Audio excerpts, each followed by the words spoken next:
عزیزان گرامی،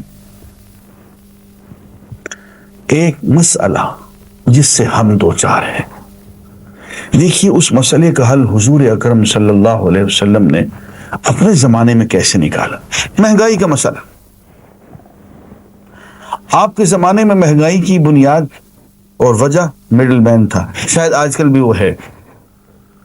middle man, عربی میں اس کو سمسار کہتے ہیں، کمیشن ایجنٹ۔ اس کا کام کیا ہوتا ہے؟ اس کا کام یہ ہے کہ کھیت میں غلہ پڑا ہوا ہے اور کسان اس سے کہتا ہے کہ جناب میرے ہاں 1000 من گندم رکھی ہوئی ہے، آپ لیں گے؟ وہ کہتا ہاں جی میری ہوگی۔ کیا بھاؤ لیں گے جناب؟ 100 روپے من۔ بہت اچھا ہے، 100 روپے من لے لی۔ اب کہا کہ 100 روپے من جناب گندم میری ہو گئی۔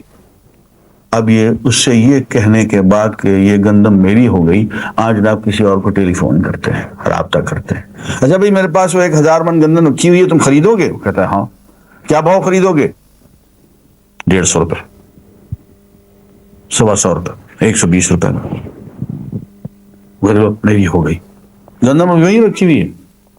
اب انہوں نے 20 روپے فی من کے حساب سے 1000 من پہ 20,000 روپے جیب میں ہتھیا لیا، نہ ہینگ لگی نہ پھٹکڑی، گندم وہی رکھی ہوئی ہے، ایک ڈھیلا نہیں لگایا ہے۔ اب وہ صاحب جنہوں نے 120 روپے من خرید لی، وہ پھر کسی کو آگے فون کرتے ہیں، وہ بھی گندم خریدو گے؟ میرے 1000 من گندم ہے۔ کہے گا ہاں، کتنے میں؟ 130 میں۔ سودا ہو گیا جی۔ وہ آگے، پھر 140، پھر 150، یوں 2 3 4 5 6 مڈل مین یہ جو درمیان میں آ جاتے ہیں، ان کے منافعوں میں سے ہوتی ہوئی وہ گندم جو 100 روپے من کی تھی، وہ جب بازار میں آتی ہے تو 200 روپے من ہو چکی ہوتی۔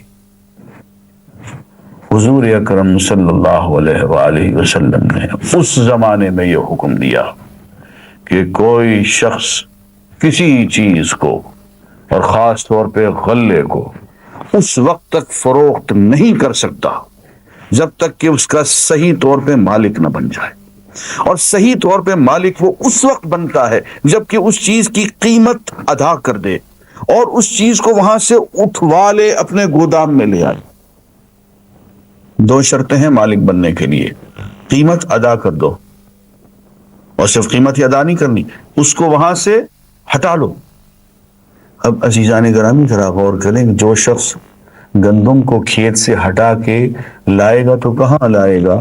بازار میں ہی تو لائے گا، اور بازار میں لائے گا تو 100 روپے من خرید کے اگر لائے گا تو 110 میں اور 120 میں بیچے گا، تو 200 میں نہیں بیچے گا۔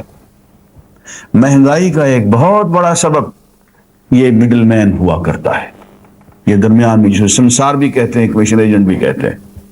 حضور اکرم صلی اللہ علیہ وآلہ وسلم نے اس کی ممانعت فرما دی،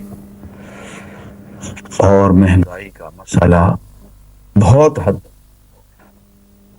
شاید ہمیں بھی کسی حد تک یہ کرنا پڑے گا، اس پہ ہمیں غور کرنا پڑے گا۔